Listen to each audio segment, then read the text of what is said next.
తండ్రి,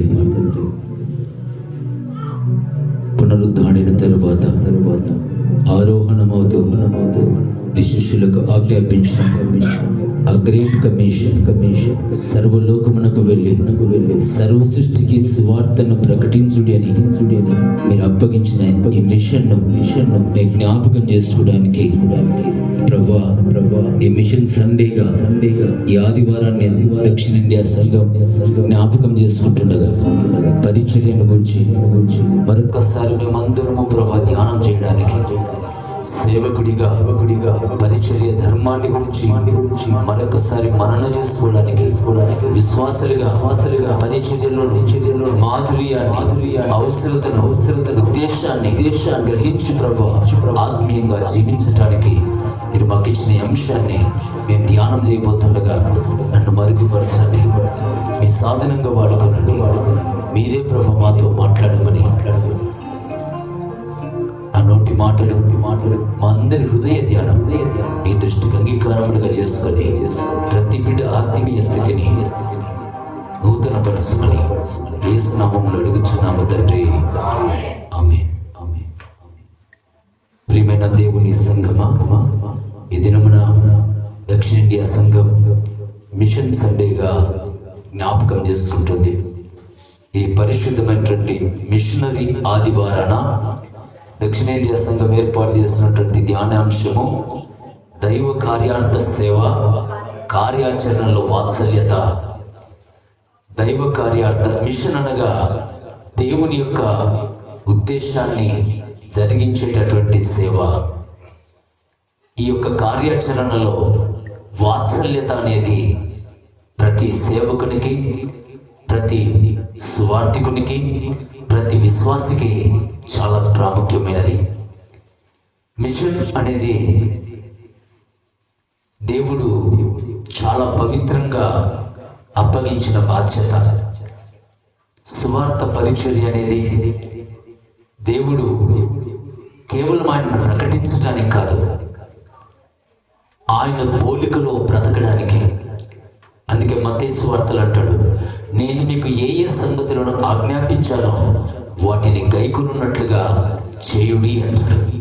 అనగా దేవుడు ఏదైతే బోధించాడో దాన్ని మన ప్రాక్టికల్ లైఫ్లో మనం క్రియారూపకంగా వాటిని కలిగి బ్రతకడానికి తీర్చిదిద్దగలిగిన సేవా ధర్మమే ఈ మిషన్.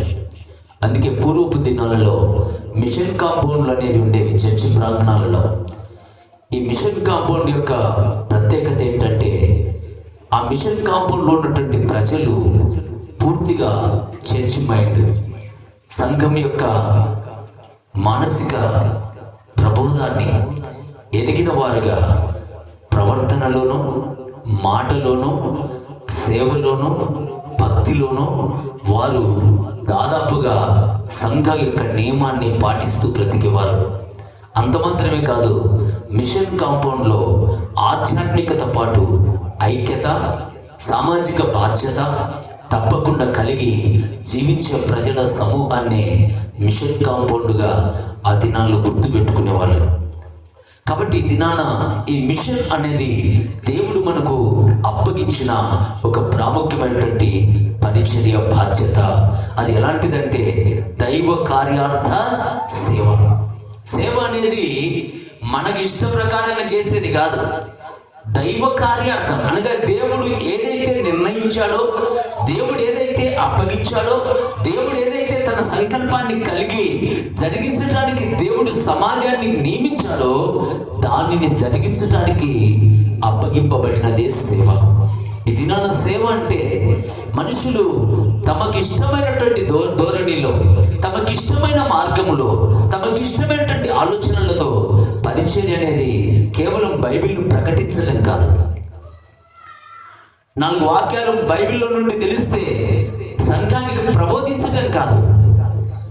దేవుని యొక్క స్వార్థ పరిచయ సేవ అంటే దేవుడు అప్పగించిన బాధ్యతను తమ జీవితంలో జరిగించటం.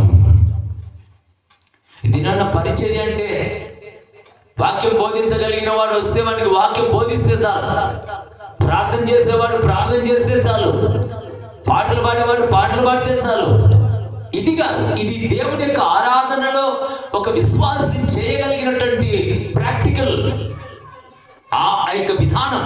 కానీ నిజమైనటువంటి సేవ అనేది దేవుడి సన్నిధిలో దేవుని యొక్క విశ్వాసంతో నువ్వు ఏదైతే నేర్చుకున్నావో, ఏదైతే దేవుడు అప్పగించాడో దానిని సంఘ క్షేమార్థమై విశ్వాస యొక్క ఆధ్యాత్మిక ఎదుగుదలకై ఎప్పుడైతే దాన్ని వినియోగిస్తూ నీ వ్యక్తిగత జీవితంలో బ్రతుకుతావో అదే నిజమైనటువంటి సేవ.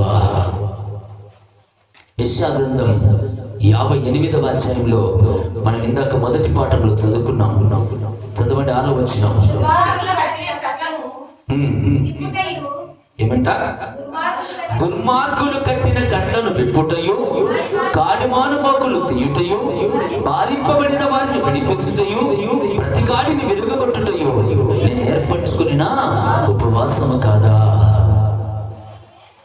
ఉపవాసం అంటే ఏదిమా? మీరు ఉంటారు ఉపవాసము? ఏంటి ఉపవాసం అంటే? మీరెవరు ఉపవాసం ఉండరా? ఉంటారా ఉండరా? మరి ఏది ఉపవాసం అంటే?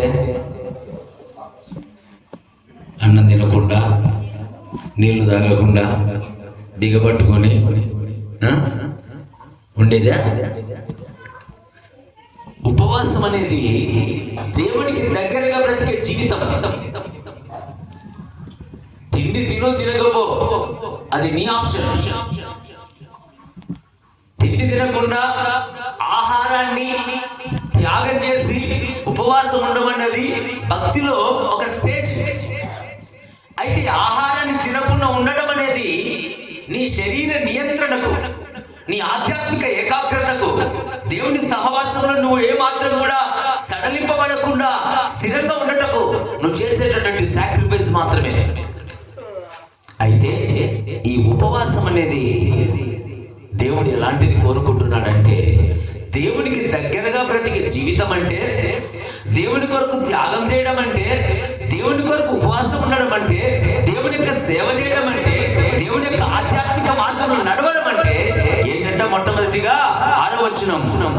దుర్మార్గులు కట్టిన కట్లను విప్పుటయు, కాడిమాను మేకులు తీయుటై. అనగా దుర్మార్గుడు ఎవడైతే ఈ లోకంలో బలమైన వాడు, చెడ్డవాడు, ఆధిపత్యం కలిగిన వాడు, అధికారం కలిగిన వాడు, స్వార్థపరుడు, దేవుడు ఎరగని వాడు, నీతి నియమం లేనివాడు ఎవడైతే ఒక వ్యక్తిని కట్టబడి ఉంటాడో, బాధ పెడుతూ ఉంటాడో, అణచివేస్తూ ఉంటాడో, దోచుకుంటూ ఉంటాడో, అటువంటి వాడికి విడిపించడానికి వానిలో ఒక ధైర్యాన్ని, ఒక స్వేచ్ఛను, ఒక నిరీక్షను, ఒక ఆధ్యాత్మిక భక్తిని కలిగించుటకు ఎవడైతే సాధనంగా వాడబడతాడో వాడు చేసే పరిచర్యనే సేవ. ఈ దినాన సేవ అంటే మనుషులు కేవలం సంపాదన కోసం, ఐడెంటిటీ కోసం, ఆధిపత్యం కోసం, గొప్పతనం కోసం దేవుని పరిచర్యని అనుకుంటున్నారు. దేవుని యొక్క పరిచర్య అంటే ఇవన్నీ కాదు. ఇందాక నేను చెప్పిన ఆధిపత్యం కానీ, డబ్బు కానీ, మరి ఐడెంటిటీ కానీ, లేకపోతే గొప్పతనం కానీ ఇవన్నీ కాదు. వీటన్నిటికీ అతీతమైనదే దేవుని యొక్క సేవ. దేవదూతలకును లేని దైవజనుని సేవ, దేవదూతలకును లేని దైవజనుని సేవ, దేవసుతుని సంగ సేవ, దేవసుతుని సంగ సేవ, దివ్యమౌ సువార్త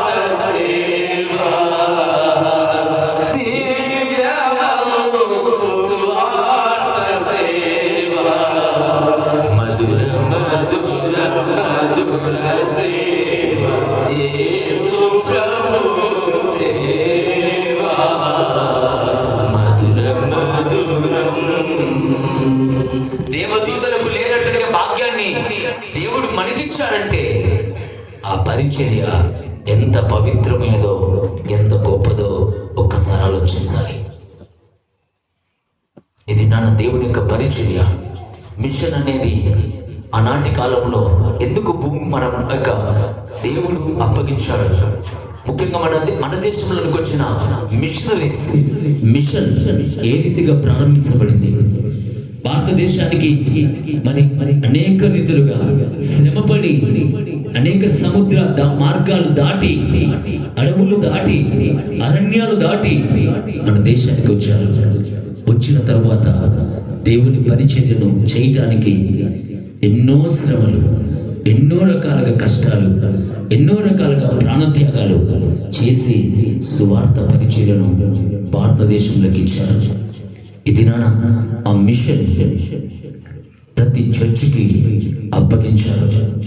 ఇది నాన్న అదే చర్చి ఆ మిషన్ను కొనసాగించడంలో ఫెయిల్ అవుతా ఉంది. సంఘం అనేది సమాజానికి అద్దం లాంటిది. సమాజంలో ఉన్నటువంటి అక్రమం, అవినీతి, అవిధేయత, అవిశ్వాసం, భక్తిహీనత, స్వార్థం ఇవన్నీ కూడా ఎక్కడ కనపడతాయంటే చర్చి అనే అద్దంలో. ఇక్కడ చూసుకొని మన ముఖానికి ఏదన్నా ఒక మరక అంటింది అనుకోండి, ఏం చేస్తాం? అట్లే పోతాం. అద్దంలో చూసుకున్నాక ఏం చేస్తారు? తుడుచుకుంటారు. ఈ చర్చ్ అనేది వారకాలం అంతా నీ జీవితంలో నువ్వు జీవించిన జీవన విధానాన్ని జ్ఞాపకం చేసుకుంటూ వాక్యము చేత కానీ, సేవ చేత కానీ, ప్రార్థన చేత కానీ, భక్తి చేత కానీ నువ్వు చేసిన వాటిని చక్కదిద్దుకోవటానికి ఏర్పాటు చేయబడిన స్థలం దేవుని పరిశుద్ధ మందిరం. ఇది ఆ మందిరంలో దేవుని సేవ అనేది భయంకరంగా మారిపోయింది, వ్యాపారంగా మారిపోయింది, డబ్బుతో ముడివేయబడినటువంటి పరిస్థితికి వచ్చింది. రాత్రి ఉన్నట్టుండి ఒక మెసేజ్ వచ్చింది నాకు. మెసేజ్ వస్తే అందులో మళ్ళీ ఈ సంవత్సరం నుండి గ్రామ సంఘాల్లో, టౌన్ సంఘాల్లో బడ్జెట్లు పెంచారని మెసేజ్ పంపించినారు. బడ్జెట్లు పెంచితే ఎవరి మీద పడుతుంది ఆ భారం? సంఘం మీద. సంఘం మీద నుండి ఆ భారాన్ని దాన్ని కలెక్ట్ చేయడానికి పాద్రి ఏం చేయాలా? డబ్బుతో ముడివేసి అన్నిటినీ కొలసాలా. ముందున్న బడ్జెట్ కంటే ఈ దినాన్ని నాకు 50,000 ఎక్కువ పెంచినాడు అంటే ఈడ వచ్చేదే 4,000 రాదు సంవత్సరాన్ని. మన వారి నెలకు కానుక 4,000 రాదు. నేను పాడదని చెప్పా, పెట్రోల్కు కమ్యూనిటీ సర్వీస్కి పెట్టే ఖర్చు 4,000 అవుతుంది. నేను ఇంత దూరం వచ్చి పరిచర్య చేసిపోతే కనీసం నాకు జీతం రాకపోతే నేనేం పరిచర్య చేయాలా? ఉదాహరణకు 500 రూపాయలు మీకు కూలి, రోజు 250 రూపాయలు ఇస్తే మీరు పని చేస్తారా? చెప్పండి. ఏమిట్లా? లేనప్పుడు చేయాలి కదా, ఏదో ఒకటి చేస్తారా లేదా? లేదు కాబట్టి ఏదో ఒకటి చేస్తారు. 500 ఇవ్వకపోయినా చేస్తారా? పూర్తిగా రాలే ఆన్సర్. పక్కనోనికి ఎక్కడికో ఎవడో 500 తీసుకుంటా, మీరు 250కి చేయమంటే ఎవడు చేయడు. చాలా కష్టపడితే, ఇంట్లో ఏం లేకపోతే, తప్పదనుకుంటే అది కూడా మనసును చంపుకొని చేస్తారు. ఇది అలాంటి పరిస్థితి సంఘాలకు కల్పిస్తున్నారు అధికారులు. ఎప్పుడు కూడా బడ్జెట్ అనేది సంఘానికి, సేవ చేసే గురువుకు మంచి వాతావరణాన్ని కలిగించేదిగా ఉండాలి. ఇది ఒక స్ట్రెస్ రాకూడదు. డబ్బు మీద మైండ్తో సేవ చేయడానికి ఇట్లాంటి కారణాలు కల్పించకూడదు. అందుకని ఆ దినాన మిషనరీలు ఈ బడ్జెట్లు ఇవన్నీ లేవు. మన వాళ్ళు వచ్చినాకనే ఎన్ని కొత్త కొత్త పద్ధతులన్నీ, ఎందుకంటే డబ్బులు కూడా పెట్టడానికి, డబ్బులు రాబట్టడానికి కొత్త కొత్త మార్గాలు ఎదికి తయారు చేసినారు. దేవుని యొక్క పరిశుద్ధ సన్నిధిలో, అందుకే ఇక్కడ దేవుని వాక్యం చెప్తుంది, మీలో ఎవడైతే దుర్మార్గులు కట్టిన కట్లను విప్పుటయు, కాడుమాను మోకులు తీటయు, బాధింపబడిన వారిని విడిపించుటయు, పతిగాడిని వెలుగగొట్టుటయు నేను ఏర్పరచుకున్న ఉపవాసము కాదా? అనగా ఎవరైతే ఏ రీతిగా ఈ దినాన సంఘమును కానీ, విశ్వాసాన్ని కానీ, సేవను కానీ భంగపరిచేటటువంటి ప్రతి అంశాన్ని కూడా తప్పకుండా దాన్ని తప్పించడానికి చేసే పరిచర్యనే సేవ. పోయిన 3 ఏళ్ల క్రిందట ఇలాంటి పరిస్థితుల మధ్యనే మొట్టమొదటిగా మా గొడవ ప్రారంభమైంది బిషప్తో. అప్పుడు బడ్జెట్లు పెంచినప్పుడు కూడా ఇదే వాయిస్తో మొట్టమొదటిగా లెటర్ రాశారు. ఇట్లా ఉన్నట్టుండి ఇంత అకస్మాత్తుగా ఇంత బడ్జెట్లు పెంచితే గ్రామ సంఘాల వాళ్ళు ఎక్కడి నుంచి తెచ్చి కడతారు? వాళ్ళు ఏమన్నా ఉద్యోగస్తుల? వాళ్ళకు వచ్చే రాబడి అంతా దాంట్లో నుంచి గురువు పరిచయం చేస్తే తన కుటుంబాన్ని ఎట్లా చాపుకుంటాడు? ఇవన్నీ కొంచెం ఆలోచన చేసుకొని బడ్జెట్ డిజైన్ చేయండి అని లెటర్ రాస్తే వీడు నాకు చెప్పేవాడా అని ఆలోచన చేసి ఆయన తీర్మానం చేసి లెటర్ వదిలేశాడు. పెంచింది అని. అప్పటి నుండి మొదలైంది ఇప్పటి వరకు. ప్రియమైన వాళ్ళారా, సేవ అనేది డబ్బుతో ముడివేయబడేది కాదు. దినాన నేను ఇంత దూరం పరిచయం చేయడం చాలామంది నేను రాను అనుకున్నారు. వేసినా కానీ పోడులే, ఆ మంచి పోయే మనిషి కాదు, పోడులే అని చాలామంది అనుకున్నారు. కానీ నేను దేవుని సేవ చేయడానికి దేవుడు నాకు అప్పగించిన సభకు ఆయన అన్నాడు, బాబు సంఘం బాగుంది పోతుండారా అన్నాడు. సంఘం ఏడైనా బాగానే ఉంటుంది, ఏడైనా దేవుని మందిరంలో ఆరాధనే, చర్చి స్ట్రక్చర్ వేరు ఉంటుంది. ప్రజలు ప్రార్థన చేయడానికి వచ్చేవాళ్ళు, విశ్వాసులు, భక్తులు, మంచోళ్ళు, చెడోళ్ళు అందరూ వస్తారు. చర్చి యొక్క సంఘం యొక్క విధానము తేడా ఉంటుంది. అంతేగాని ఉన్నవాళ్ళు, చదువుకున్నోళ్ళు, చదువు లేనోళ్ళు, భక్తి ఉన్నవాళ్ళు, భక్తి లేనోళ్ళు, నీతిమంతులు, అనీతిమంతులు, పాపం చేసేవాళ్ళు, పాపం చేయని వాళ్ళు, ఇలా రకరకాలుగా ప్రజలు ఉంటారు. కానీ చర్చ్ అనేది ఎప్పుడు కూడా పవిత్రమైనదే.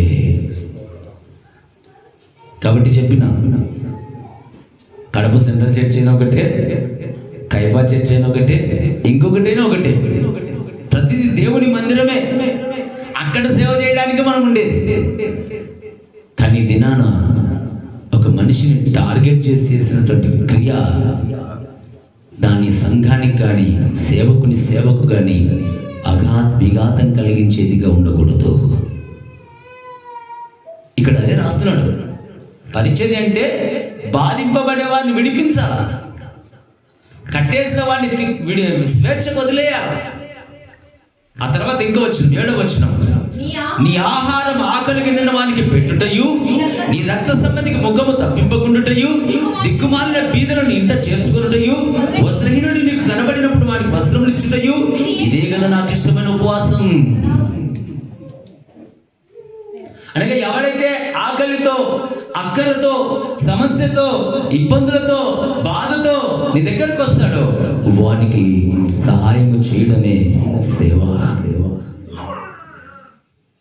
పూర్వపు దినాల్లో మనకి తిండి లేదు, అన్నం పెట్టేవాళ్ళు లేడు, పనిచ్చేవాళ్ళు లేడు, దగ్గరికి తీసేవాళ్ళు లేడు. అట్లాంటి సందర్భంలో నీకు పాలు రొట్టె ఇచ్చారు. ఆ దినాలలో పాలు రొట్టె, కనీసము సంగటి, జొన్నల సంగటి, కనీసం ఇంకా గోధుమ అన్నం దొరకని దినాలలో పాలు రొట్టెలతో నీ ఆకలి తీర్చడానికి మిషనరీస్ వచ్చారు. ఎలా వచ్చారు వాళ్ళు? ఎవరిచ్చినారు వాళ్ళకు? వాళ్ళ సొంతం, వాళ్ళ ఆస్తి, వాళ్ళ కష్టార్జితం, వాళ్ళ జీతం, వాళ్ళ వ్యాపారం, దాంట్లో నుండి మన దగ్గరికి వచ్చి మనకు సహాయం చేసి మనతో వారి ప్రేమ పంచుకొని వారి ఆత్మీయత, వారి సేవ, వారి భక్తి, మనకు నేర్పుతూ వెళ్ళి బ్రతికారు.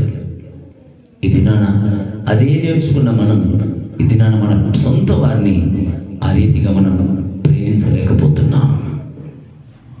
ఎక్కడుంది లోపం? మనలోనే.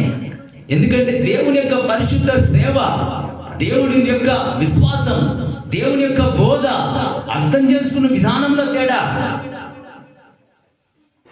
ఈ దినాన పరిచర్య అంటే దేవుని మందిరానికి ప్రార్థన పోయిస్తే చాలు, దేవుని సన్నిధిలో కూర్చొని వచ్చేస్తాను, లేకపోతే దేవుని మందిరంలో నాకు ఇవ్వబడిన పని ఏదైనా చేస్తే చాలు. ఇది మనం అనుకున్నటువంటి పరిచర్య. పరిచర్య అంటే అది కాదు. నీ ప్రాక్టికల్ లైఫ్, వాక్యము చేత ఈ జీవితంలో దినదినము దేవుని కొరకు ఇష్టమైన అవసరమైన పాత్రగా నీ జీవితం మార్చబడమే. అందుకే అంటున్నాడు, నీ యొక్క ఆహారం, ఎవరైనా ఉపవాసం ఉంటే నీ ఉపవాసంలో ఉన్నటువంటి ఆహారం అనగా నువ్వు తినకుండా ఈ దినాన్ని ఉపవాసంతో సాక్రిఫైస్ చేసినటువంటి ఆహారం ఏం కావాలా? ఇంకొకటి ఆకలి తీర్చగలగాలి. తీరుస్తారా? ఎప్పుడన్నా ఉపవాసం ఉండి ఈ రోజు అన్నం తినలే, ఈ పూటని అన్నం తినలే, ఈ రోజు అన్నం తినని వానికి, అన్నం లేని వానికి ఈ దినాన్న ఆహారం ఇస్తానని ఎవరికైనా ఎప్పుడైనా ఇచ్చామా? అది చేయకపోతే నీ ఉపవాసం దేనికోసం? ఈరోజు నుంచి వారం రోజులు ఉపవాసం ఉండబాబు. ఏమంటే మా బిడ్డకు పెళ్లి కావాలా, నా కొడుకు పెళ్లి కావాలా, మా భార్య సంతానం కావాలా, లేకపోతే నాకు ఉద్యోగం కావాలా, లేకపోతే నాకు ఇల్లు కట్టుకోవాలా. దీనిలో ఉపవాసాలు. మన జీవితంలో ఉపవాసాలు అంటే ఏంటంటే మన వ్యక్తిగతమైన ప్రయోజనాలు తీర్చుకోవడానికి, మన అక్కర్లు తీర్చుకోవడానికి. నీ యొక్క జీవితంలో నిజమైనటువంటి ఉపవాసం అనేది ఆధ్యాత్మికత సంబంధించిన జీవితం. అది ఆధ్యాత్మికతను ఎట్లా మార్చుకున్నామంటే మన వ్యక్తిగతమైనటువంటి కమర్షియల్ వ్యాపార దృక్పథంతో, ప్రభువా ఈరోజు నేను ఉపవాసం ఉంటున్నాను, నా బిడ్డను పాస్ చేయి. ఈరోజు నేను ఉపవాసం ఉంటున్నాను, నాకు సంతానమి. ఈరోజు నేను ఉపవాసం ఉంటున్నాను, నాకు లెక్క ఆశీర్వాదమి. స్పిరిచువాలిటీ అనేది బిజినెస్ కాదు. ఆత్మీయత అనేది, ఆధ్యాత్మికత అనేది దేవునితో నడిచే అనుభవం. దేవునితో నడిచే అనుభవంలో వ్యాపారస్తులకి ఏమాత్రం పొత్తు లేదు. అందుకే అక్కడ 7వ వచనం చివరి భాగంలో అంటున్నాడు, దిక్కుమాల బీదలు ఇంట చేర్చుకుంటాయో, వసహీనుని కనబడినప్పుడు వాని వస్త్రములు ఇచ్చుటయో, ఇదే కదా నాకు ఇష్టమైన ఉపవాసం. అలాగూ నువ్వు చేసిన ఎడల నీ వెలుగు వేకువచ్చుకోవాలి, ఉదయించును, స్వస్థత నీకు. ఏమంటా? స్వస్థత అనగా నువ్వు ఇవి చేస్తే స్వస్థత అనేది అనగా నీకు ఆరోగ్యం అనేది, నీలో ఉన్నటువంటి స్వస్థత అనేది కేవలం రోగంతో బాగయ్యేది కాదు. నీ మనసులో చెడు ఆలోచనలు ఉంటే ఆ చెడు ఆలోచనలు పోవడం స్వస్థత. దేవుని అర్థం చేసుకోకుండా దేవునికి దూరంగా బ్రతుకుతుంటే నీ యొక్క విశ్వాసం ద్వారా, వాక్యము ద్వారా, సహవాసం ద్వారా దేవునికి దగ్గరగా రావడం నీ మనసుకు కలిగిన స్వస్థత. నీ శరీరానికి మనకు స్వస్థత అంటే నాకుంటే రోగం పోతే చాలనుకుంటాం, జ్వరం వచ్చింది పోతే స్వస్థత, కిడ్నీ ఫెయిల్ అయ్యా బాగుపడితే స్వస్థత, లేకపోతే ఇంకొక ఏదన్నా లివర్ పాడేది ఇంకా రోగం వచ్చింది అది బాగైతే స్వస్థత. ఇది శారీరకపరమైనటువంటి స్వస్థత. దేవుడు చెప్తున్నాడు, దేవుడి యొక్క సన్నిధిలో నువ్వు ఎప్పుడైతే ఆయన ఉపవాసాన్ని దేవుడు చెప్పినట్లుగా నువ్వు ఆచరిస్తావో అప్పుడు నీ వెలుగు వేకువచ్చుకోలాగా వెలుగుతుంది. స్వస్థత నీ మీదికి శీఘ్రముగా. ఆ స్వస్థత ఏం చేస్తుందంటే దేవుని చిత్త ప్రకారం నువ్వు ఆలోచించడం నేర్పుతుంది. ఒక మనిషి యొక్క పరిస్థితిని ఏ రీతిగా అర్థం చేసుకోవాలో, ఒకరి కష్టాన్ని ఏ రీతిగా అర్థం చేసుకోవాలో, ఒకరి బలహీనతను ఏ రీతిగా అర్థం చేసుకోవాలో, ఒకరి బాధను ఏ రీతిగా అర్థం చేసుకోవాలో, ఒకరి అర్థం ఏ రీతిగా అర్థం చేసుకోవాలో నీకు నేర్పగలిగినటువంటి మనస్సునిచ్చేదే స్వస్థత. చూడ్డానికి బాగుంటాం ఆరోగ్యంగా, బుద్ధి చూస్తే భయంకరంగా ఉంటుంది. ఇట్లాంటి మనుషులు కూడా ఉంటారా అన్నట్టుగా ఉంటుంది. అట్లాంటప్పుడు ఎందుకు అది? అలాంటి పరిస్థితులలో మా కూర్చో అది పెట్టు.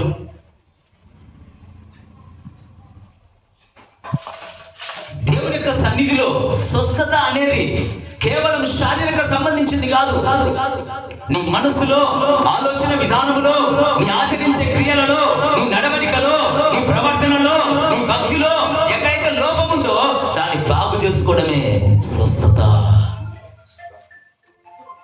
అది బాగు చేసుకోలేకపోతే నువ్వు ఆరోగ్యంగా ఉన్నట్టు కాదు. తర్వాత వచనం,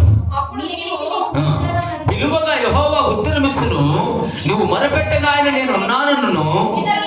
ఇతరులను బాధించుటయు, పేరు పెట్టి పిలిచి తిరస్కరించుటయు, చెడ్డవాటిని బట్టి మాట్లాడుటయు నీవు మాని, ఆశించిన దాన్ని ఆకలిగిన వానికి ఇచ్చి శ్రమపడిన వారిని తృప్తిపరిచిన ఎడలా చీకటిలో నీ వెలుగు ప్రకాశించు.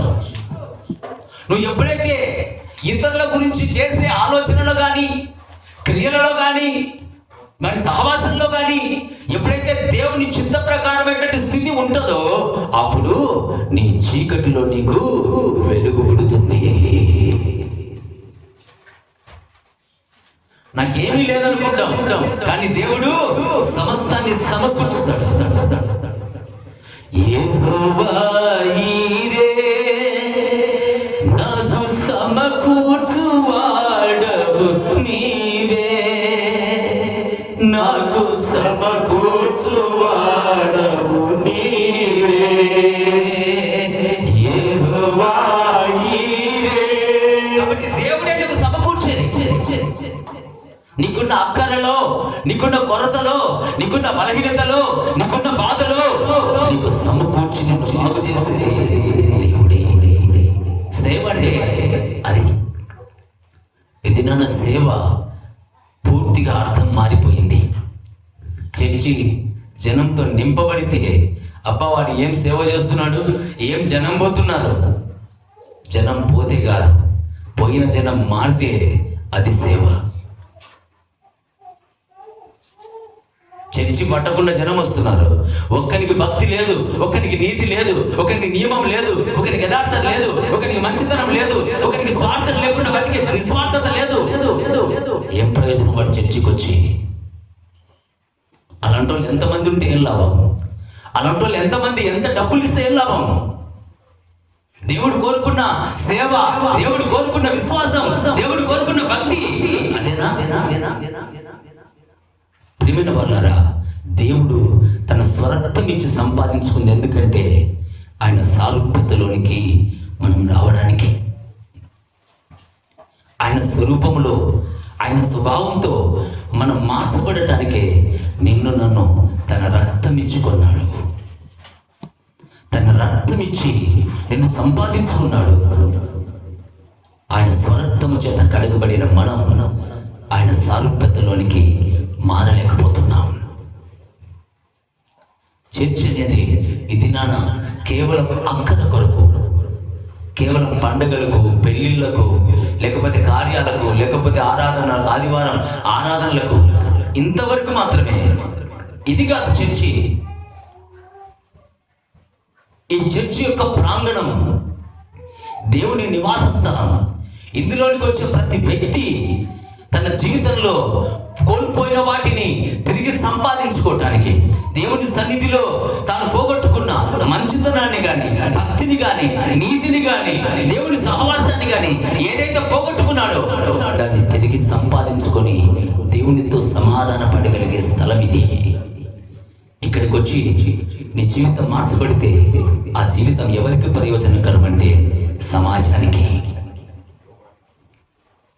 సమాజానికి ఉపయోగపడని నీ విశ్వాసం, నీ ఆధ్యాత్మికత, నీ భక్తి దేవుడు కోరుకోడు. నేను బాగున్నా, ఒక్కరికి కూడా నేను ఉపయోగపడను. ఎవరికి కావాలి నా బాగు?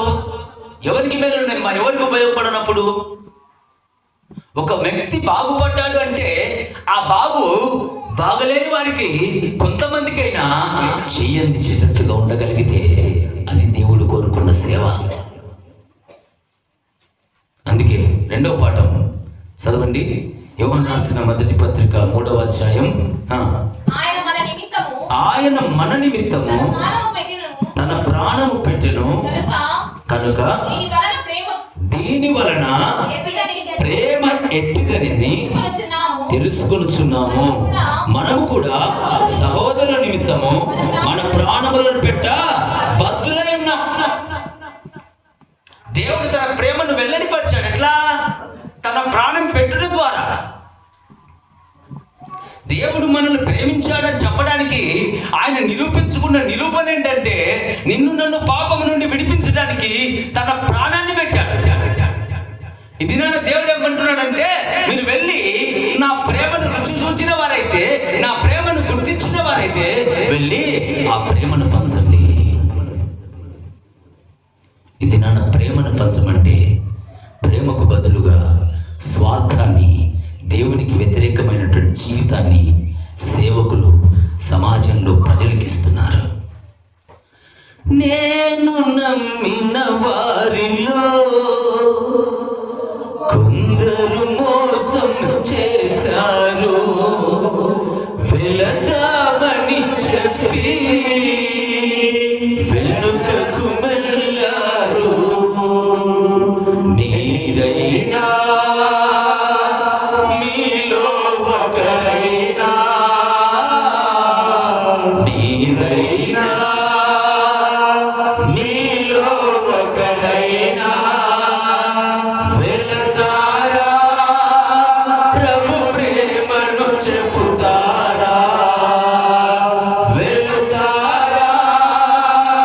ప్రభు ప్రేమను చెబుతారా? దేవుని పరిచయం ఏంటి? దేవుని ప్రేమను చెప్పడం, దేవుని ప్రేమను చూపడం. ఇది నా సేవ అనేది సంఘంలో ఎవరైతే దేవుడు ఏర్పరచుకున్నాడో, ఎవరినైతే దేవుడు పిలిచాడో, ఆ పిలువబడిన వారి దినాన దేవునికి మోసం చేస్తున్నారు. దేవుని పరిచర్య అంటే ఉద్యోగం కిందికి అయిపోయింది, వ్యాపారం కిందికి అయిపోయింది, ఆధిపత్యం ఒక పదవికి మరి నిలయమైపోయింది. అందువలననే ఇది నా సంఘాలలో కూడా అదే రకమైనటువంటి పరిస్థితులు కనబడుతున్నాయి. సంఘం దేవుని రక్తం చేత నిర్మించబడింది, దేవుని కొరకు ఏర్పరచబడింది. ఆ సంఘాన్ని దేవుని కొరకు తీర్చిదిద్దడం సేవకుని బాధ్యత. కానీ దినాన ఆ క్రమం లేదు, ఆ సేవ లేదు. ఎంతసేపు ఉన్నా దేవుని యొక్క పరిశుద్ధ పరిచర్య అనేది స్వార్థానికి, స్వప్రయోజనానికి, ఐడెంటిటీకి నిలయంగా మారిపోయింది. ఇలాంటి పరిచర్య మనకు కడుపు నింపుతుందేమో కానీ దేవుని సంతోషపెట్టలేదు. దేవుని సంతోషపెట్టలేని పరిచర్య నువ్వు ఎంత గొప్పగా, ఎంత ఘనంగా, ఎంత ఉందాగా చేసినా అది ఎవ్వరికి ఉపయోగం లేదు. ఆ పరిచర్య చేసిన సేవకుడు కానీ, ఆ పరిచర్యలో పాలు పొందిన విశ్వాసులు కానీ ఎవరు కూడా దేవుని కొరకు బ్రతకలేరు. ఇది నాన్న ప్రజలు మన కొరకు ఈ సంఘాన్ని నిర్మించిన వాళ్ళు ఎంత త్యాగం చేసి మనకిచ్చారు. దేశాలు, కుటుంబాలు, ఆస్తులు, ఐశ్వర్యాలు, పదవులు, జీవితాలు ఇచ్చి మన కొరకు ఈ సంఘాన్ని ఇస్తే ఇది నాన్న దాన్ని మనం కాపాడుకోవడానికి, దాన్ని పవిత్రంగా చూసుకోవడానికి, దాని ఉనికిని మరి వృద్ధిపరచడానికి సంఘంలో సేవ విశ్వాసులుగా మనకు బాధ్యత లేదు. అదే రీతిగా సేవ చేసే సేవకుడు కూడా బాధ్యతతో నడుచుకోవడంలా. ఇది నా సేవకుడు కూడా ఎట్లా పోతే నాకు ఎందుకులే, నాకు వచ్చే డబ్బు వస్తే చాలు, నాకు వస్తే కానుకలు వస్తే చాలు, నాకు వస్తే చందాలు వస్తే చాలు, నా రాబడి నాకు వస్తే చాలు, ఎవడెట్టపోతే నాకెందుకు. అది కాపరి పని కాదు. అలాంటి కాపరి సంఘాన్ని ఎప్పుడూ కాపాడలేడు. అందుకే యోహాను భక్తుడు ఏమంటున్నాడు? మరొకసారి చదువు మా వచనం. ఆయన మన నిమిత్తము తన ప్రాణము పెట్టాను కనుక దీని వలన ప్రేమ ఎట్టిదైనది తెలుసుకొనుచున్నాము. మనము కూడా సహోదరుల నిమిత్తము మనము ప్రాణం పెట్టా. ఎవరైనా ఉన్నారా మీలో అట్లాంటి వాళ్ళు? నా సంఘం కొరకు, నా ఆలయం కొరకు, నా సంఘ పరిచయం కొరకు నేను ప్రాణం పెడతా అనే వాళ్ళు ఎవరైనా ఉన్నారా? ఒక్కడు ఎవరైనా పని చేస్తే వాడిని ఎప్పుడు నాశనం చేసి పని వెనక్కి లాగి పని చేయకుండా చేద్దామని 10 మంది ప్రయత్నం చేస్తూ ఉంటారు. లేదా ఒకరికి అవకాశం ఇస్తే మిగతా వాళ్ళు ఎవడు కూడా తన స్థాయికి రాకుండా ఉండడానికి ఎప్పుడెప్పుడు అనిచేద్దామా అని ప్రయత్నం చేసేవాళ్ళు కొందరు ఉంటారు.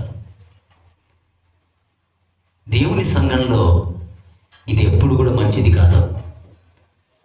ఈ దినాన నేను కొంతకాలం ఉంటా, నా తరువాత ఇంకొకరు వస్తారు. అయితే సంఘం తన ఉనికిని, తన ఎదుగుదలను, తన అభివృద్ధిని అది నిరంతరం కొనసాగించేటట్లుగా అది ఒక డిసిప్లిన్ను పాటించాలి. విశ్వాసులు పెద్దలు కానీ ఎవరో ఇప్పుడు ముసలోళ్ళు ఉన్నారు, పెద్ద మనుషులుగా ఉంటారు, వాళ్ళు ఎప్పుడు పర్మనెంట్గా ఉండరు. కొన్నాళ్ళు ఉంటారు, వాళ్ళ కాలం ముగించుకొని వెళ్ళిపోతారు, చచ్చిపోతారు. ఆ తర్వాత ఎవరుండాలా? యవనస్తులుండా.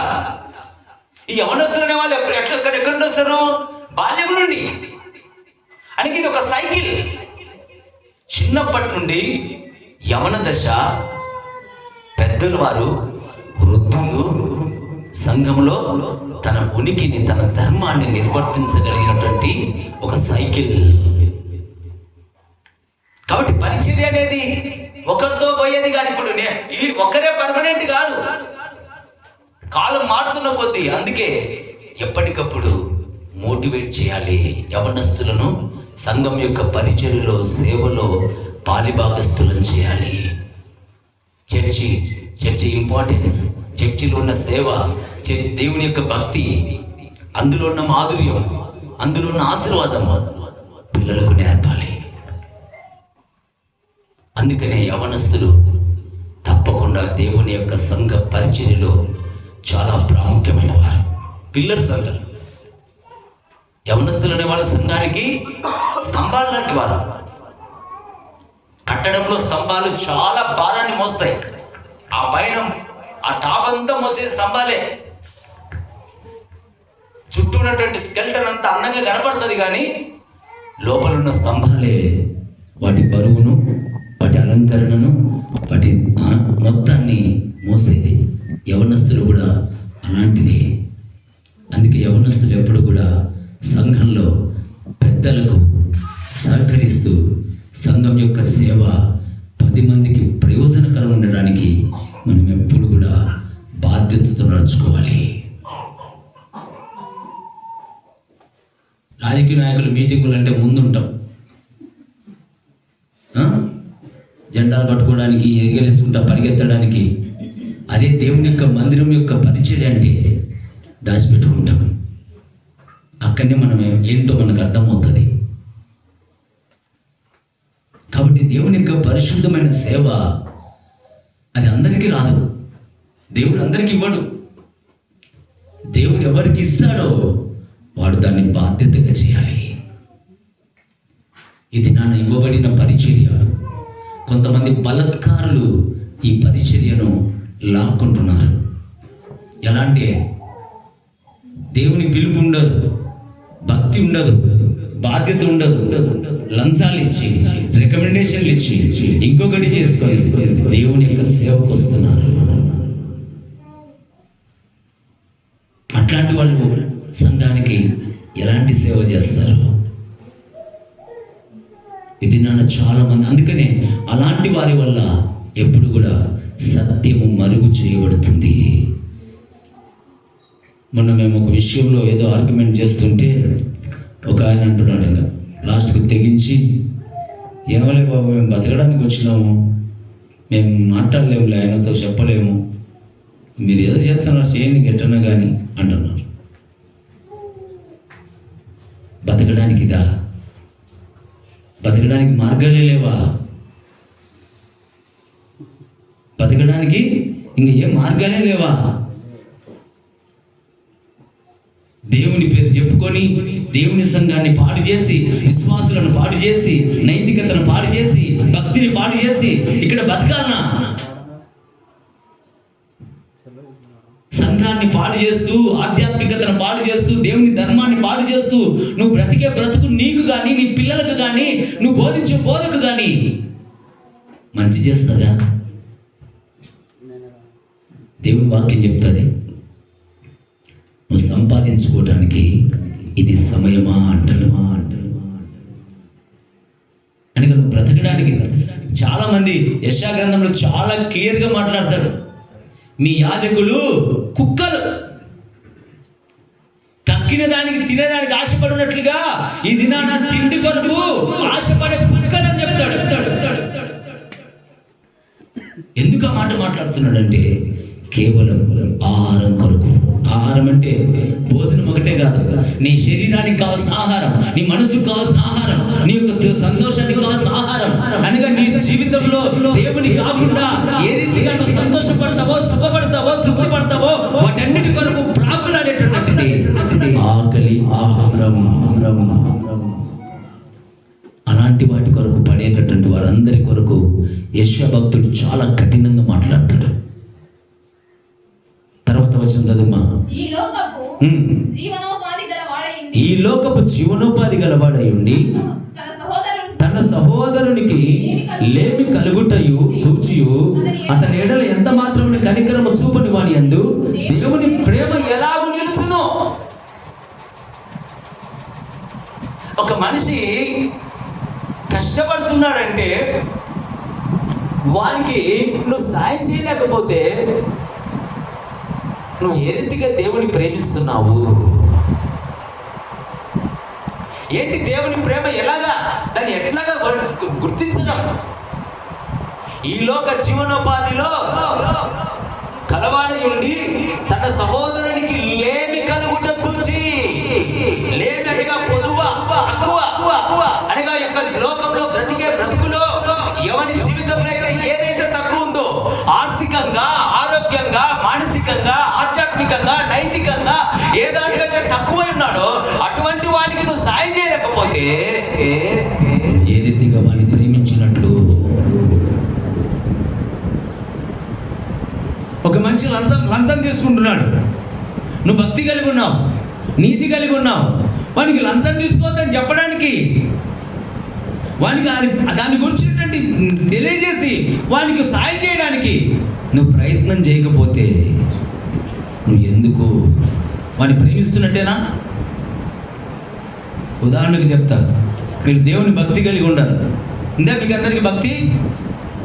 ఏమ్మా ఉందా? ఎవరన్నా యాడికన్నా పోతే లంచం అడుగుతారు, ఇస్తారా ఇయ్యరా? మీరు ఇస్తారా ఇయ్యరా? ఇస్తే మీరు దేవుని ప్రేమించినట్టేనా? చెప్పండి, ఇస్తే మీరు ప్రేమించినట్టేనా దేవుణ్ణి? మరి దేవుని ప్రేమించని భక్తి ఎందుకుగా?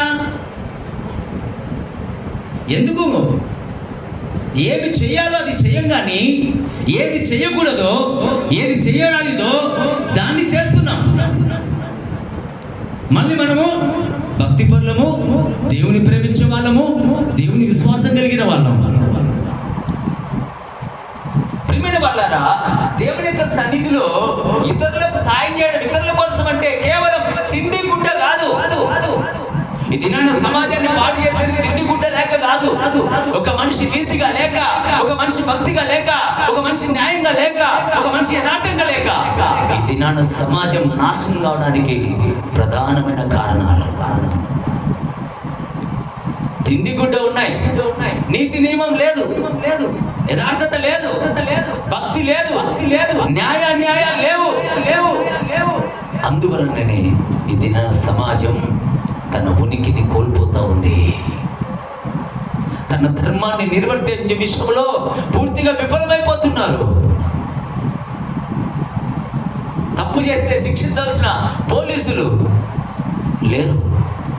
వాళ్ళ అధికారానికి, డబ్బుకు, ఇంకొక దానికి వారు బయలు అయిపోయారు. సత్యమేవో అయితే నేను కోర్టులో, న్యాయస్థానంలో బోర్డులు పెట్టుకుంటాను, కానీ అక్కడ న్యాయానికి తావులేదు. ఎక్కడుగా ఏ ధర్మాన్ని మనం జరిగిస్తున్నాం? ఈ దినాన ప్రతి వ్యక్తి ఏదో ఒక మతానికి చెందినవాడే, హిందువో, ముస్లిమో, క్రైస్తవుడో, ఎవరొకరు. ప్రతి మతం వారికి ఒక నైతిక విలువలను, ఒక ఆధ్యాత్మిక స్థితిని, ఒక సామాజిక బాధ్యతను, ఒక ఆత్మీయమైనటువంటి స్థితిగతులను, ఒక మంచి సహవాసాన్ని బోధిస్తూనే ఉంటుంది. మరి అలాంటప్పుడు దాని ఆచరణ ఎక్కడుంది? కాబట్టి జీవనోపాధిలో మనం ఒకరికి సాయం చేయలేకపోతే వాడిని మనం ప్రేమించినట్టు కాదు. ప్రేమించడం అంటే కనపడతానే పోయి కలుసుకొని బా ఉత్తత్త ప్రేమ కనపరిచేది కాదు. ప్రేమ అనేది ఒక మనిషి జీవితాన్ని మార్చడానికి, వారి బాధను పంచుకోవడానికి, వారి అక్కర్లు తీర్చడానికి, వారికి సహాయం చేయడానికి నిన్ను నీవుగా సాక్రిఫైస్ చేసుకునేది. ఇంకా కొంతమంది ప్రేమ చూస్తే ఇంకొక ప్రేమ చెప్పమంటావా? ఒకరి మనిషి తప్పు చేస్తున్నాడు, ఒరే అది తప్పురా చేయొద్దురా చెప్పడానికి మనకు ధైర్యం లే. ఎందుకు? చెప్తే వాడు నాతో మాట్లాడతాడో మాట్లాడు, నన్ను ఇంటికి రానిస్తాడో రానియరు, నాతో బాగుంటాడో లేదో. కాబట్టి చెప్పి చెడ్డయ్యేదానికన్నా చెప్పకుండా ఈ పాలసీ చాలా మంది ఫాలో అవుతుంటారు. అది నువ్వు మంచి స్నేహితునివా, మంచి సహోదరునివా, చెడ్డోనివా చెప్పు నువ్వే. ఒక మనిషి తప్పు చేస్తా అంటే, అక్రమం చేస్తా అంటే, పాపం చేస్తా అంటే వాడిని సరిచేసి చెప్పడానికి, ఇది తప్పు అని చెప్పడానికి నువ్వు వీలు కాకుండా మౌనంగా ఉంటే నువ్వు వాడిని మంచి కోరేవాడిని పోతావా, చెడు కోరేవాడిని పోతావా? చెప్పండి.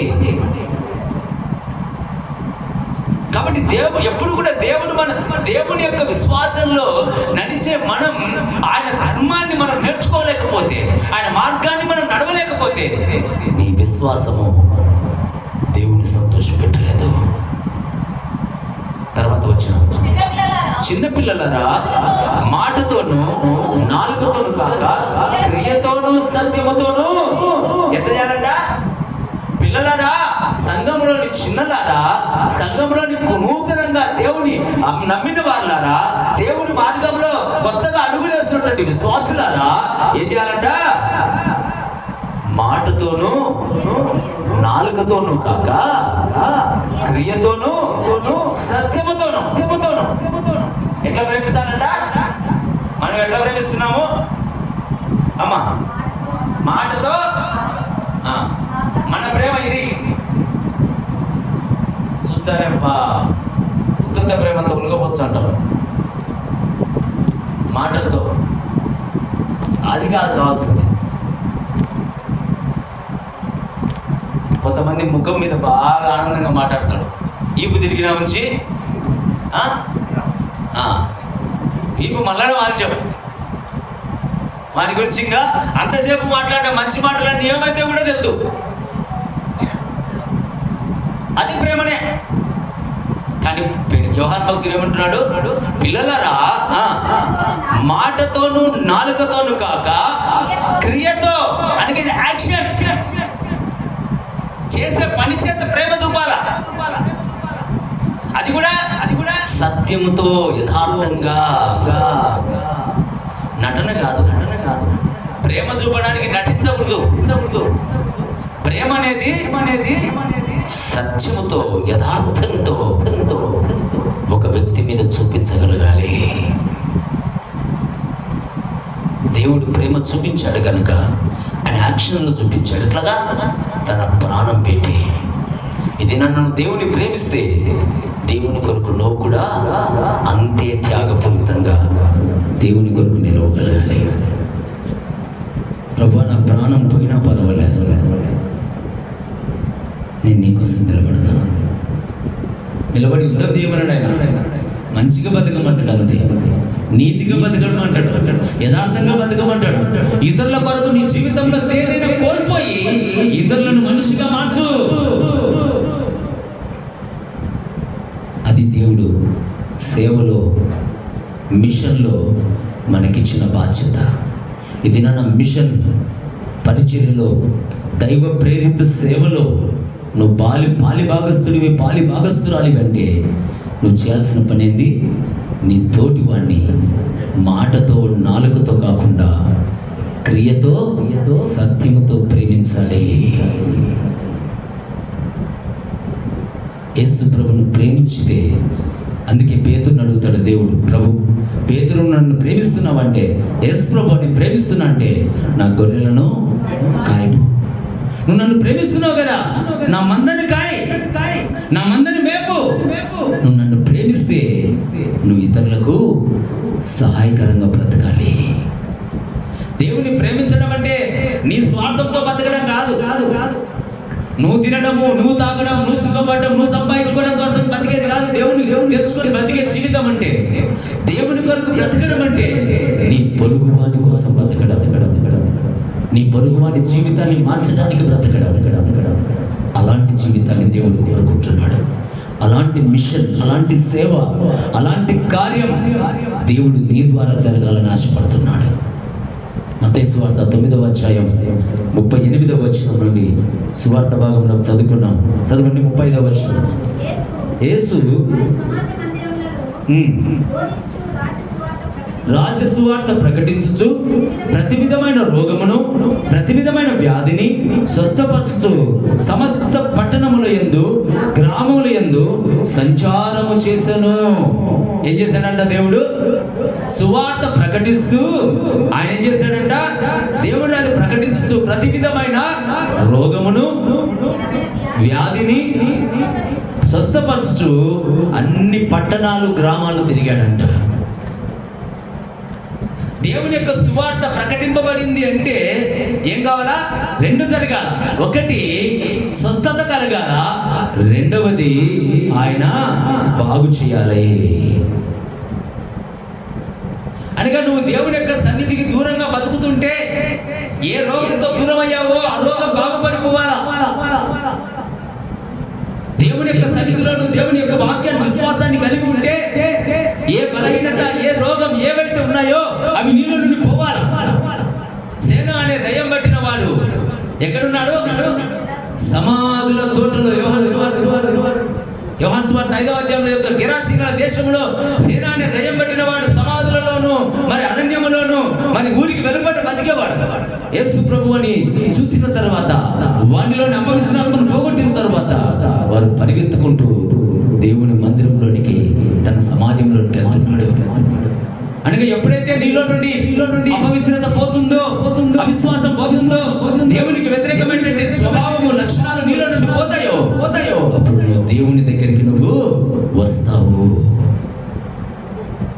ప్రియమైన వాళ్ళరా, దేవుని యొక్క పరిశుద్ధమైనటువంటి ఈ సేవ అనేది దేవుడు మానవునికి ఇచ్చాడు. తర్వాత వచ్చిన 36. ఆయన సమూహములను చూచి వారు కాపరి లేని గొర్రెల వలె విసిగి చెదరి ఉందన్న వారి మీద కనికరపడి. యేసు ప్రభు జనాన్ని చూస్తే ఎట్లున్నారంట? వాళ్ళు కాపరి లేని గొర్రెల వలె విసిగి చెదరిపోయి ఉన్నారు. కాపరి లేకపోతే ఎట్లుంటాయి గొర్రెలు?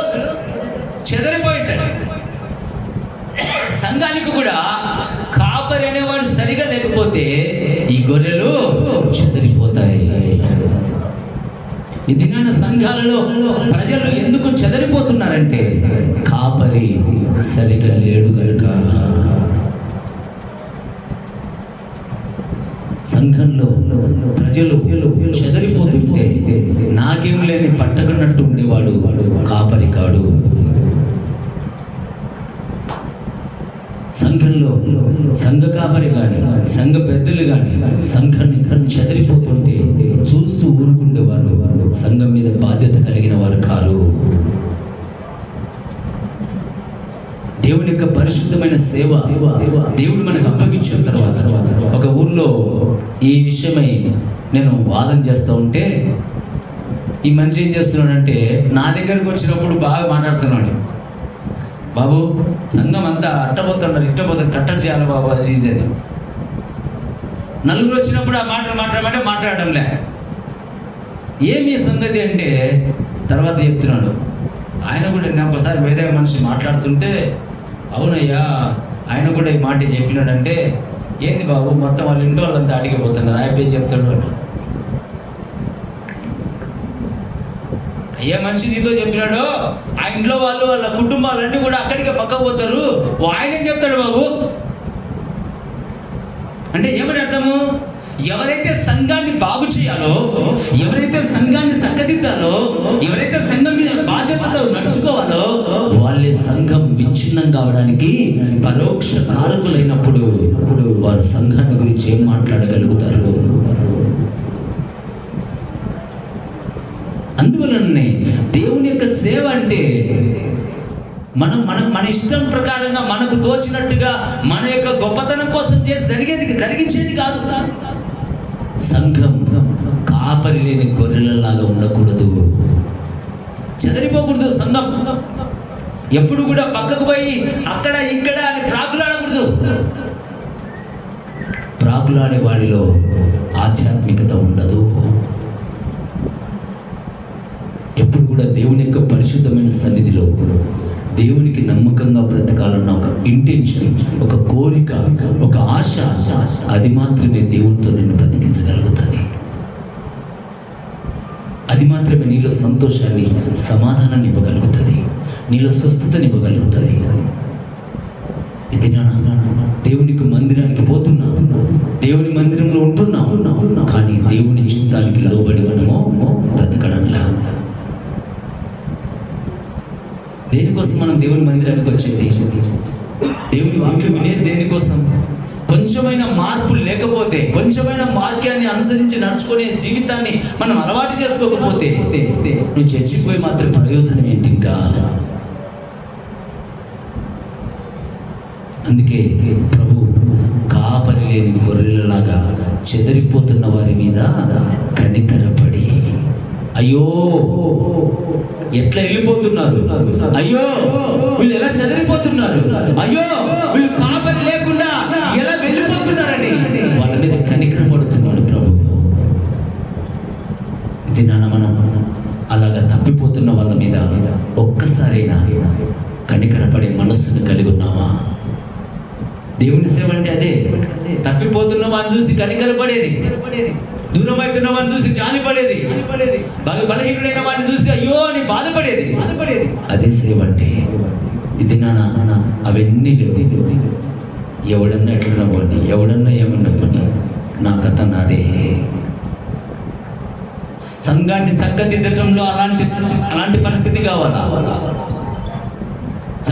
సంఘాన్ని చక్కదిద్దడానికి, సంఘాన్ని బాగు చేయడానికి నాకు ఒకరితో పని లేదు, నా దారి నాదే అని అప్పుడు దానికి నిలబడాలా. నా దారి నాదని. ఒక సంఘాన్ని పాడు చేయడానికి, ఒక వ్యక్తిని పాడు చేయడానికి, ఒక సంఘం డిసిప్లిన్ భంగం పట్టించడానికి కాదు తీసుకోవాల్సింది, ఒక వ్యవస్థను చక్కదిద్దడానికి. అప్పుడు ఇది నా రైట్ అని నిలబడగలగాల. ఇది మనం చాలా వరకు వ్యవస్థలు కానీ, సంఘము కానీ, సంస్థలు కానీ పాడైపోతుంటే మనకెందుకు లేని చూడనట్టు పట్టనట్టున్నాం. ఎక్కడైనా అంతే. ఆ నేచర్ ఒక్కసారి అలవాటు చేసుకుంటే అది ఎక్కడైనా అలాగే ఉంటుంది. ఇంకా యాడైనా మనకెందుకు లేనేటట్లే ఉంటుంది. కానీ వ్యవస్థ అనేది తరతరాలకు ఇవ్వబడిన ఒక వారధి, బ్రిడ్జ్. ఈ పక్క నుంచి ఆ పక్కకు దాని మీద నడిచిపోవాలా. దాన్ని తెగ్గొడితే, అది ఒక్కొక్కటిగా తీసి పాడు చేస్తే చివరికి ఏమవుతుంది? వంతెన కూలిపోతుంది. కూలిపోతే ఆ పక్కకి వెళ్ళడానికి దారి దొరుకుతుందా?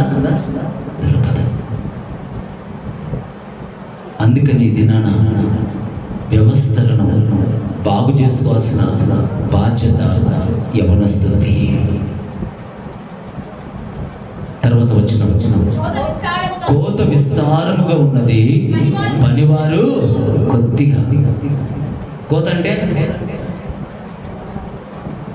కోత ఎక్కువగా ఉన్నది రాజా, పని చేయు వారిని పంపుము రాజా. కోత ఎక్కువగా ఉన్నది రాజా, పని చేయు వారిని పంపుము రాజా. భారతదేశములో యేసు రాజ్యం ఎప్పుడు వచ్చునో, యేసు రాజా ఎప్పుడు వచ్చునో, యేసు రాజా. యేసు నామం జై జై, క్రీస్తు నామం జై జై,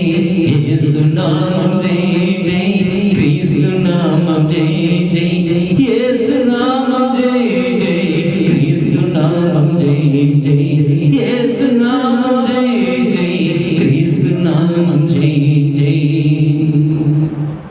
కోత కోసము ఏం చేయాలంట? పనివారు కావాలా. ఎవరు మా పనివారు అంటే? సేవకులు. సేవకులు అంటే పాదిరీలు, అంతే కదా. సేవకులు కేవలం పాదిరీలే కాదు, సంఘంలో బాధ్యత కలిగిన ప్రతి విశ్వాసి పనివాడే. బలహీనతతో ఉండేవాడు, రోగంతో ఉండేవాడు, పాపంతో ఉండేవాడు, అన్యాయంతో ఉండేవాడు, అతిక్రమంతో బతికేవాడు, ఆకలితో ఉండేవాడు, ప్రతి ఒక్కరికి ఏదో ఒక రీతిగా ఒక దారి చూపే ప్రతి ఒక్కడు కూడా దేవుని పరిచర్యలో ఒక మిషనరీనే. కాబట్టి దేవుని యొక్క పరిచర్యలో కోత కోసేవారు, కోత కొరకు యజమానుని వేడుకోమంటున్నాడు. పనివారు లేరు ప్రభువా. పనివారు అనగా విశ్వాసంతో దేవుని తెలుసుకొని దేవుని వాక్య ప్రకారం బ్రతికే ప్రతి ఒక్కడు కోతలో పనివాడే. ఇది దేవుని యొక్క పరిశుద్ధ పరిచర్యలో పనిచేయడం అంటే దేవుని యొక్క సన్నిధిలో ప్రయోజనాన్ని ఆశిస్తున్నారు. ఎప్పుడు కూడా దేవుని యొక్క పరిశుద్ధమైన సన్నిధిలో డబ్బుతో దేవుని యొక్క పరిచర్యను ఎప్పుడు కూడా ముడిపెట్టకూడదు.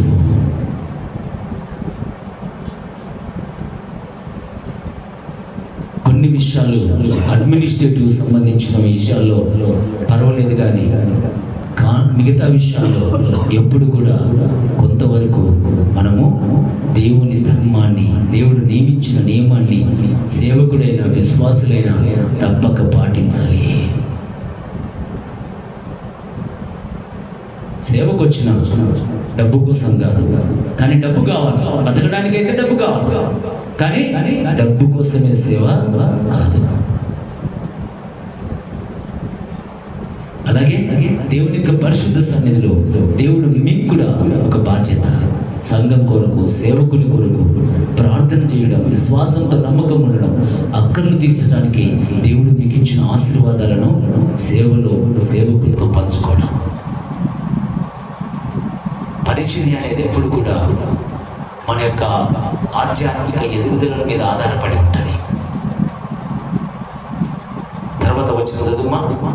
కనుక తన కొరకు కోతకు పనివారిని పంపమని కోత యజమానిని వేడుకొనేనని తన శిష్యులతో చెప్పారు. ఏం చేయాలంట? ప్రభువా, కోత ఎక్కువగా ఉంది, పనివారిని పంపమని దేవుని ప్రార్థన చేయాలి. సంఘం యొక్క బాధ్యత ఏంటంటే, విశ్వాసుల యొక్క బాధ్యత ఏంటంటే, సమాజం యొక్క బాధ్యత ఏంటంటే, సంఘములో, సమాజంలో, ప్రపంచంలో కలుపు మొక్కలు పెరుగుతున్నాయి కనుక కోత వారిని పంపు ప్రభువా. భూమి సేద్యం చేసి విత్తనం వేసిన తర్వాత మొక్కలతో పాటు కలుపు కూడా పెరుగుతుంది. ఏం చేస్తారు అప్పుడు యజమాని? ఏం చేస్తాడు? కూలి వారిని పిలిచి కలుపు తీపిస్తాడు. ఎందుకు? ఏం కలుపు తీయకుండా చెట్లు పెరగవాయి, వేసిన విత్తనాలు పెరుగుతాయి కదా, మరి ఎందుకు కలుపు తీయాలా?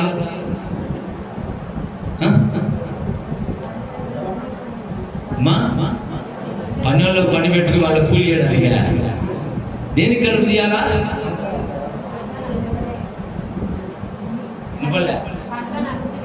పంట అణిచివేయబడకుండా బాగా ఎదగడానికి.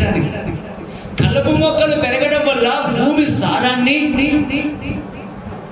ఆ విత్తనం యొక్క ఎదుగుదలకు ఈ కలుపు మొక్కలు అవరోధంగా కాకుండా అవి వాటి పోషక విలువలను లాక్కొని దాన్ని బలహీనపరచకుండా కలుపు మొక్క ఎదిగినంత తొందరగా అసలైన మొక్క ఎదగదు. అందువల్ల భూమి యొక్క సారము మొక్కకు అందకుండా ఈ కలుపు మొక్కలు త్వరగా ఏపుగా ఎదుగుతాయి కనుక ఇవి ఎదగడం వల్ల మొక్క ఎదుగుదలకు భంగం కలుగుతుంది కనుక కలుపు మొక్కలు తీసేయాలి. అందుకే యోహాను సువార్త 15వ అధ్యాయంలో చెప్తాడు, పనికిరాని తీగలను తీసి పారవేయను. పనికొచ్చే తీగల మధ్య పనికిరాని తీగలుంటే వాటిని తీసేసి పారేసి ఈ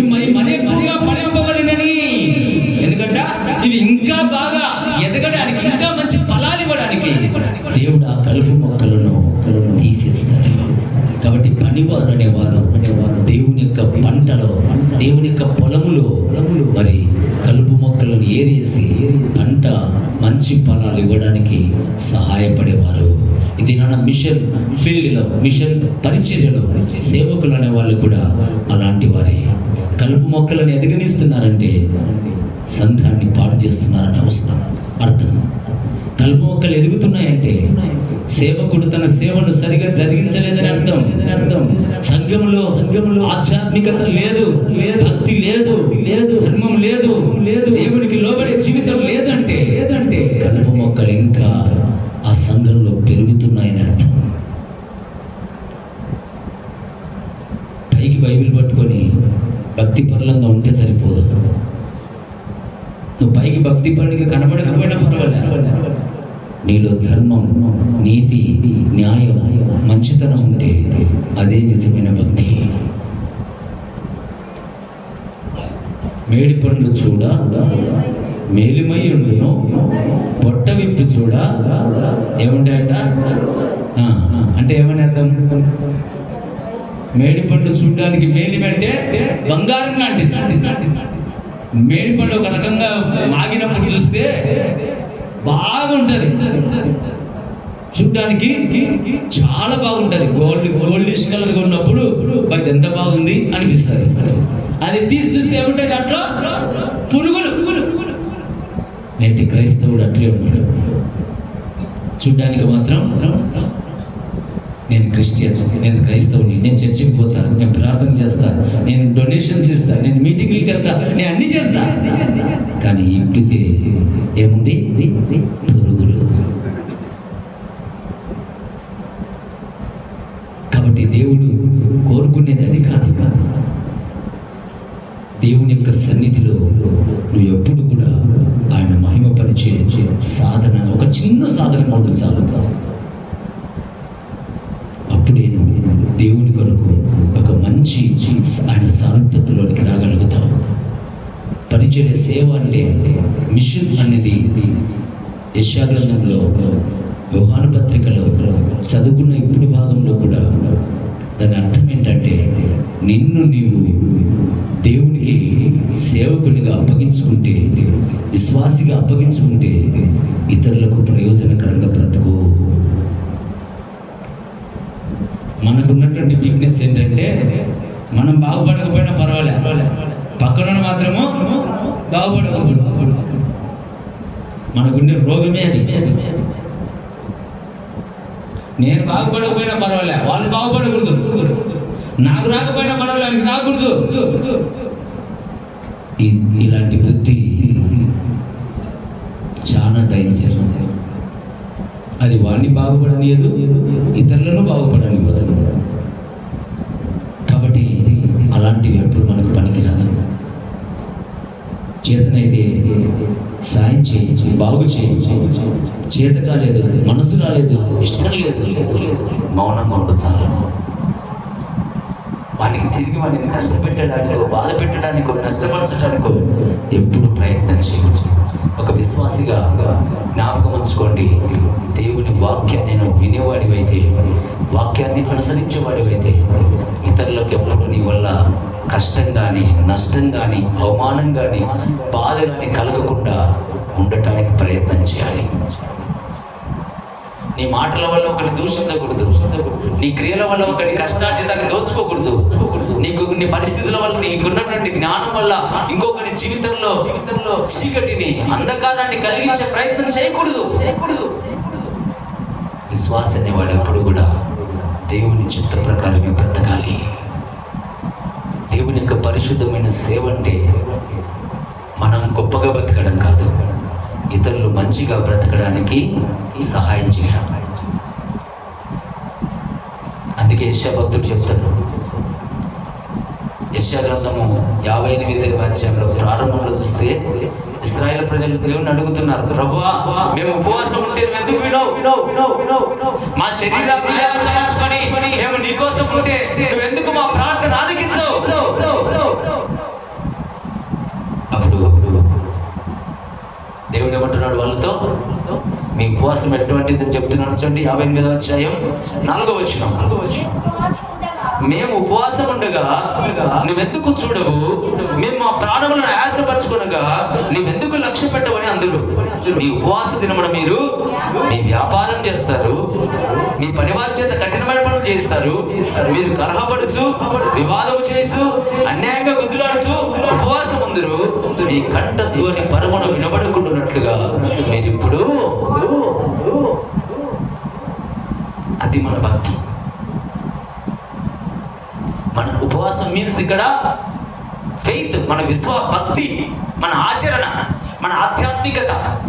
మనం చేసే పనులు ఏంటంటే, ప్రభువా నేను భక్తిగా ఉంటే నేను ప్రార్థన చేస్తుంటే నా ప్రార్థన ఎందుకు వినవు, నేను కానుకలు వేస్తుంటే నా కానుకలు ఎందుకు నాకు ప్రతిఫలం ఇవ్వవు, నేను దేవుని మందిరానికి వస్తుంటే నాకు ఎందుకు మేలు చేయవు, నేను దేవుని కొరకు పని చేస్తుంటే నా పనికి ఎందుకు ప్రతిఫలం ఇవ్వవు.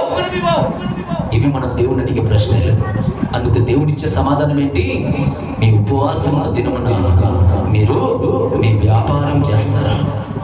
మీరు భక్తిగా ఉన్నారు, మీరు యొక్క సన్నిధిలో మీరు దేవునికి మీ భక్తిని భక్తిగా ఉన్నారు, కానీ భక్తికి సంబంధించిన క్రియలు మీలో లేవు. మీరు ఉపవాసం ఉన్నారు కానీ వ్యాపారం చేస్తున్నారు. మీరు భక్తిగా ఉన్నారు, అవినీతి చేస్తున్నారు. మీరు భక్తిగా ఉన్నారు, అబద్ధాలు ఆడుతున్నారు. మీరు భక్తిగా ఉన్నారు, మోసం చేస్తున్నారు. మీరు భక్తిగా ఉన్నారు, పాపం చేస్తున్నారు. మీ భక్తికి ఇంకెక్కడ స్థానం? అందుకే మీరు ఉపవాసం ఉన్నారు, వ్యాపారం చేయదురు, మీ పనివారి చేత కఠినమైన పనులు చేయించుదురు.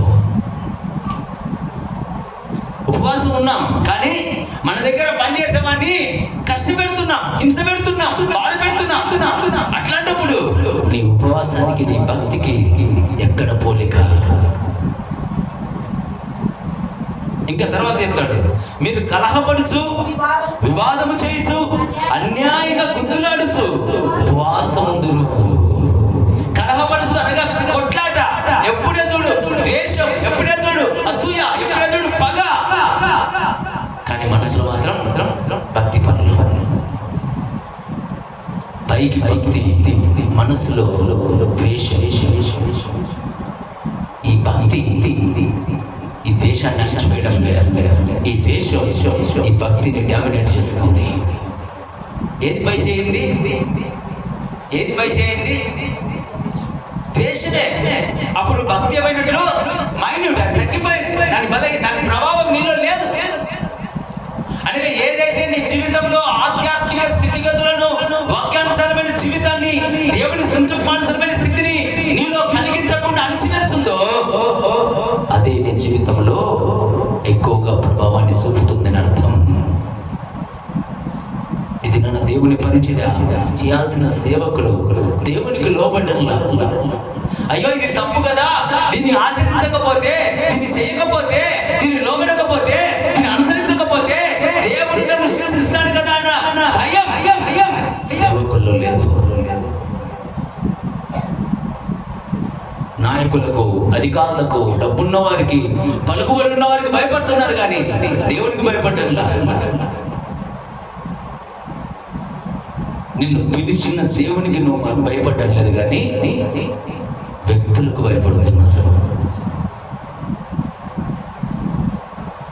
ఒక ఆయన పెద్ద సేవకుడు ఒక పొలిటికల్ లీడర్ దగ్గరికి వెళ్తేప్పుడు ఆయన అనుసరించే వైఖరి చూస్తే అసహ్యమవుతుంది. యాజకుడు అనేవాడు దేవుని పరిశుద్ధ మందిరంలో సేవ చేసేవాడు. మనుషుల దగ్గర నీ ఉనికిని, నీ స్థితిని దేని కొరకు కూడా దిగజార్చుకునేవాడు యాజకుడు కాదు. నేను చాలాసార్లు వరకు చెప్పి, ఇంతకుముందు చెప్పినా లేదో తెలియదు, నేను 3 చోట్లకి ఎప్పుడు పోకూడదు అనుకుంటా.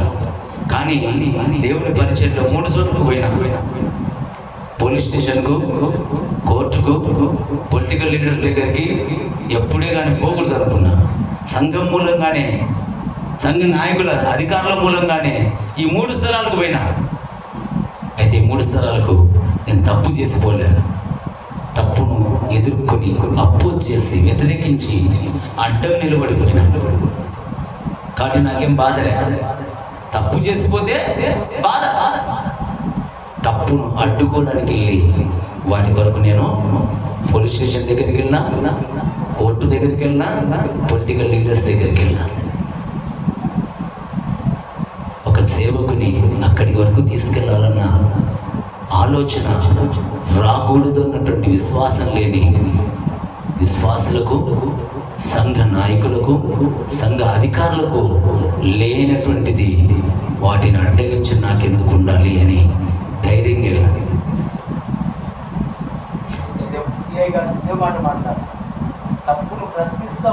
నేటి దినాల్లో డబ్బు, అధికారం వీటి వలననే వ్యవస్థలు నడుస్తున్నాయి. అందుకనే మనిషి కూడా వ్యవస్థకు తగినట్టుగా మారుతున్నాడు. కానీ గుర్తుపెట్టుకోవాలి, వ్యవస్థలు, మనుషులు, అధికారాలు అన్నీ మారిపోతాయి, కానీ దేవుని నియమం మాత్రము మారదు. మనం కట్టుబడాల్సింది దానికి. నీకు వాక్యం తెలుదు, దేవుడి తెలుదు, భక్తి లేదు, వాక్యం తెలియదు అనుకో, నువ్వు ఎట్లంటే ఎట్లా పోవచ్చు, పర్వాలే. నీకు వాక్యం తెలుసు, భక్తి తెలుసు, దేవుని శక్తి తెలుసు, దేవుని నియమం తెలుసు, తెలిసి కూడా నువ్వు పోతే ఏమని అర్థం? కాబట్టి ఇది నాన్న దేవుని సన్నిధిలో అలాంటి విశ్వాసం నుండి దేవుని కొరకు మనం వెలుపలికి రావాలి. నిజమైన మిషన్ దేవుని కొరకు జీవించడం. బలహీనుడైన వాడిని, కట్టబడిన వాడిని, బంధింపబడిన వాడిని, ఆపదలో ఉన్నవాడిని, అక్కర్లో ఉన్నవాడిని మన చేతనైనా చేయనిచ్చి బయటికి తీసుకురావడమే నిజమైన సేవ, దైవ ప్రేరిత పరిచర్య. అలాంటి పరిచర్య చేయడానికి పరిశుద్ధాత్మ దేవుడు మిమ్మల్ని అందరినీ సిద్ధపరచును గాక. ప్రార్థన. కృప కలిగిన దేవ, పరిశుద్ధుడా, విత్తబడిన వాక్యం అందరిలో ఫలింపచేయండి. మేమందరం వారి వాక్యానికి లోబడి ఈ సత్యతానుసారంగా మీరు అప్పగించిన పరిచర్యకు నమ్మకమైన పనివారిగా ఉండటం, నేను గణపరిచే వాక్యాన్ని దయచేయమని యేసునామంలో అడుగుతున్నాము తండ్రి. అందరం లేచి నిలబడి పాట పాడుతుండగా మన